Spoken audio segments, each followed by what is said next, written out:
artificial intelligence. You hear that term everywhere, right? From the news to the movies. And, it can sound pretty complicated, maybe even a little intimidating. But what if I told you that you're already an expert AI user, and you probably don't even realize it? Well, today, we're going to pull back the curtain and demystify one of the most important technologies of our time. So let's just start with a super quick question. Think about your days so far. Did you happen to use a GPS app, like Google Maps or Waze, to dodge traffic and find the absolute fastest route to get where you were going? Okay, how about last night?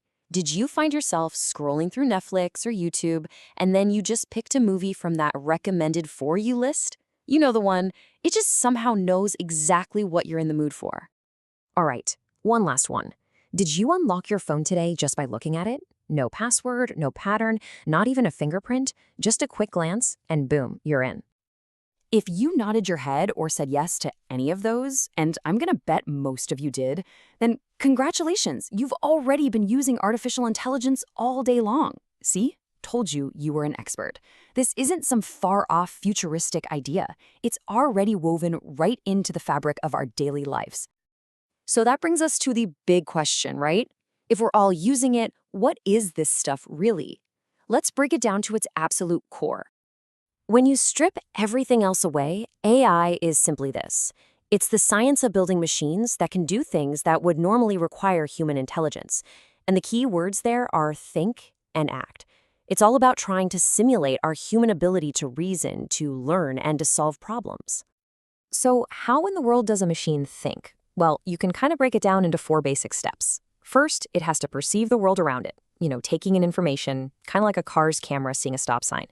Second, it has to reason and analyze that info. It gets that a red octagon means stop.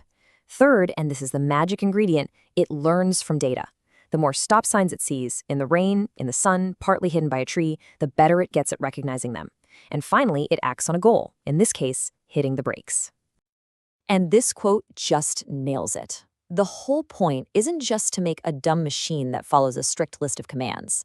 The real goal is to create systems that can operate intelligently and, importantly, independently, figuring stuff out on their own to get the job done.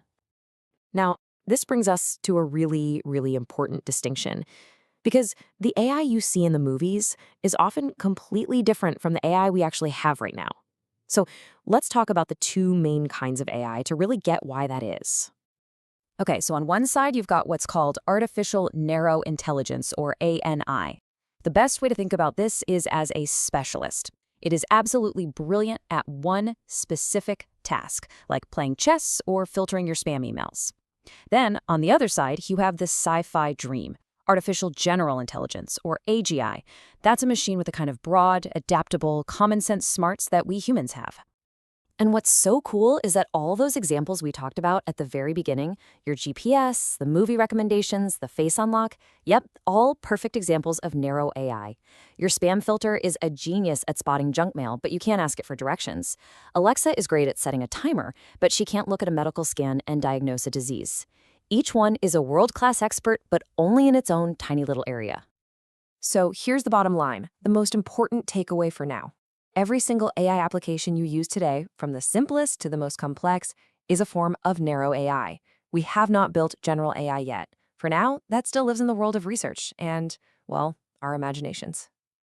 Okay, so if all we have is this narrow AI, why is it such a massive deal? Why is it totally transforming the world? Well, it's because it's making this huge leap from being just a simple tool to becoming more like a powerful teammate. I mean, just look at this for a second. Even though it's narrow, AI has become superhuman at some of these tasks. It can recognize objects and pictures with over 99% accuracy. That's often better than we can do. It's getting unbelievably good at translating languages. And in super important fields like medicine, it's starting to spot diseases from scans with an accuracy that's right up there with expert human doctors. Now, this power didn't just appear out of nowhere. The idea has actually been kicking around since the 1950s. But the real explosion, the reason we're all talking about it now, happened in the last decade or so. It was a perfect storm. We suddenly had massive amounts of data, what people call big data, and way more powerful computer techniques, like deep learning, to make sense of it all. And because it's gotten so good at these specific jobs, it's becoming this foundational technology, a lot like how electricity changed everything a century ago. It's not just for tech companies anymore. It's reshaping everything from how doctors treat patients, to how farmers grow food, to how musicians create new songs. So we've pretty much established that AI is not science fiction anymore. It's here. It's an incredibly powerful tool. And that leaves us with the most important question of all. It's not really a question of if AI is going to shape our future. It's about how we, all of us, are going to choose to build that future with it. The technology is in our hands now. The real challenge and the real opportunity is figuring out